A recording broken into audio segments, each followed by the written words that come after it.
নমস্কার বন্ধুরা, সকলে নিশ্চয়ই ভালো আছেন ও সুস্থ আছেন। খুশি রাজের আরেকটি রেসিপিতে আপনাদের স্বাগত। আজ আমি বানিয়ে দেখাবো বাঙালির একটি অতি জনপ্রিয় রেসিপি, ইলিশ মাছের মাথা দিয়ে কচু শাক। এই রান্নাটি গরম ভাতের সাথে খেতে খুবই ভালো লাগে। চলুন দেখে নিই এই রান্নাটি আমি কিভাবে করেছি।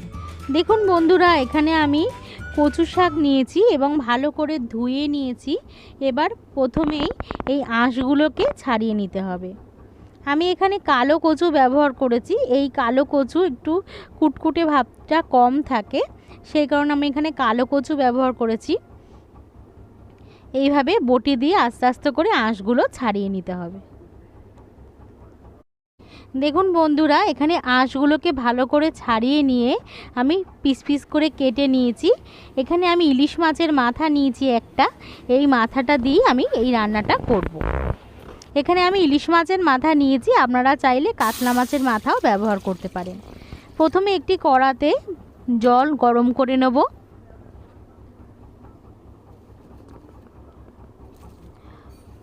সামান্য পরিমাণ জল দিয়ে এই শাকগুলোকে আমি দিয়ে দেব। দেখতে অনেকটা লাগলেও কমে একটুখানি হয়ে যাবে। এবার সামান্য পরিমাণ লবণ এর মধ্যে দিয়ে দিলাম। এবার ঢেকে দিলাম 5 মিনিটের জন্য। ঢাকনা খুলে ফেলেছি। এবার দেখুন বন্ধুরা, একদম জলটা বেরিয়ে গেছে এবং কচু শাকটা কমে একটুখানি হয়ে গেছে। যেহেতু এটা কালো কচু, তাই জলের রঙটা একটু কালচে ভাব এসেছে। কোনো অসুবিধে নেই, জলটা ছেঁকে ফেলে দিলেই কচুটা কালার চেঞ্জ হয়ে যাবে। সামান্য পরিমাণ একটু লেবু রস এর মধ্যে দিয়ে দিলাম। যদি একটু কচু শাকটা কুটকুটে ভাব থাকে, তার জন্য এখানে লেবু রস দিয়ে দিলে আর সেইটা থাকে না, গলা ধরার ভয়ও থাকে না। সেই কারণে লেবু রস আমি এর মধ্যে দিয়ে দিলাম।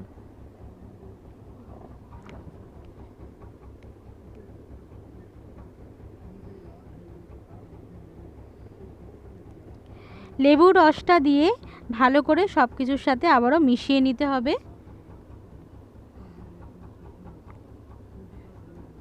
এবার আমি জলটা ছেঁকে ফেলে দেব। দেখুন বন্ধুরা, জলটা ছেঁকে ফেলে দিয়েছি এবং কড়াটা পরিষ্কার করে নিয়েছি। এবার এই কড়ার মধ্যে আমি একটু অল্প পরিমাণ সর্ষের তেল দিয়ে দিলাম। সর্ষের তেলটা ভালো করে গরম হয়ে গেলে ইলিশ মাছের মাথা দুটো এর মধ্যে দিয়ে দিলাম। আমি একটা একটা করেই ভাজছি। খুবই ভালো করে এই মাথাটাকে ভাজতে হবে।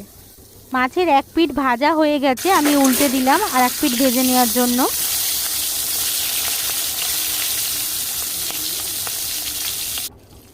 বন্ধুরা দেখুন, ভাজা হয়ে গেছে দুই পিঠই। এবার তুলে নেব। ঠিক একইভাবে আর একটা মাছের মাথাও ভালোভাবে ভেজে নিতে হবে। ওই তেলের মধ্যে আমি দিয়ে দিলাম অল্প পরিমাণ একটু 5 ফোড়ন। দিয়ে দেবো 2টো শুকনো লঙ্কা। 5 ফোড়ন ও শুকনো লঙ্কাটাকে মিডিয়াম ফ্লেমে ভালোভাবে ভাজতে হবে। এবার দিয়ে দেবো একটা তেজপাতা।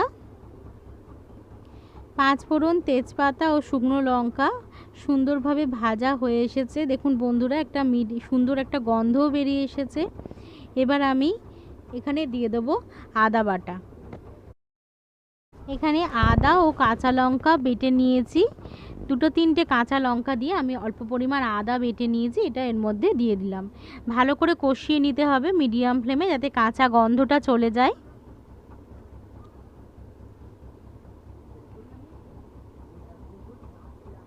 ভাজা হয়ে গেছে মশলাটা। এবার আমি অল্প পরিমাণ হলুদের গুঁড়ো এর মধ্যে অ্যাড করলাম। অল্প পরিমাণ জিরের গুঁড়োও দিলাম। হলুদ ও জিরে দিয়ে ভালো করে কষিয়ে নিতে হবে।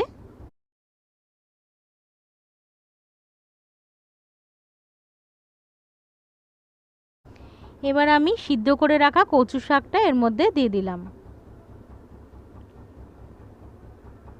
কচু শাকটা দিয়ে খুব ভালো করে নেড়েচেড়ে নিতে হবে। মশলার সাথে আরও ভালো করে কষিয়ে নিতে হবে।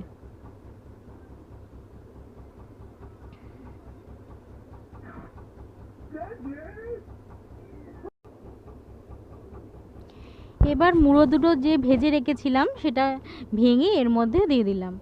মুড়োর সাথে কচু শাকের সাথে ভালো করে মিশিয়ে নেব।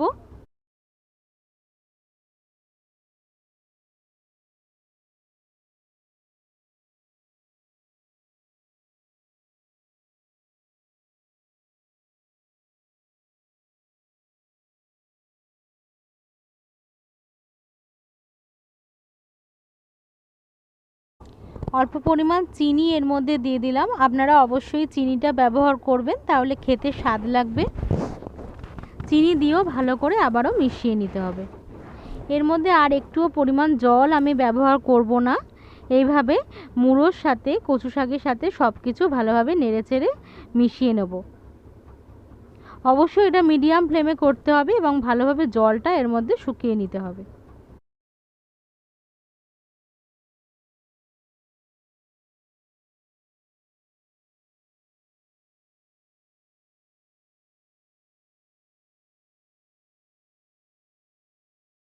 উপর থেকে তেজপাতা দুটো আমি এর মধ্যে থেকে তুলে দিলাম।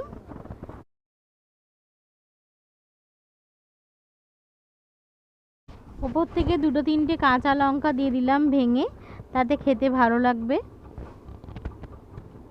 আবারও ভালোভাবে মিশিয়ে নেব।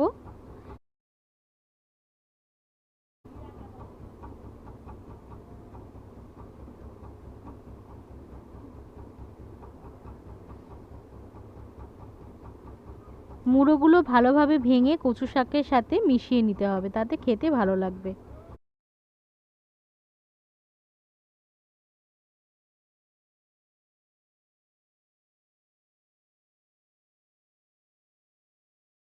অল্প পরিমাণ লবণ এর মধ্যে দিয়ে দিলাম। যেহেতু আমি কচু শাকটা সিদ্ধ করার সময় অল্প পরিমাণ লবণ দিয়েছিলাম, তাই জন্য খুবই সামান্য পরিমাণ এর মধ্যে দিয়ে দিলাম। ব্যাস তৈরি হয়ে গেল ইলিশ মাছের মাথা দিয়ে কচু শাক। আমার এই রেসিপিটি ভালো লাগলে অবশ্যই লাইক, শেয়ার ও চ্যানেলটি সাবস্ক্রাইব করার অনুরোধ রইল। এইভাবে যদি কচু শাক আমার মতো স্টাইলে রান্না করেন তাহলে খেতে খুবই ভালো লাগবে গরম ভাতের সাথে। আপনারাও বাড়িতে এইভাবে বানিয়ে খাবেন।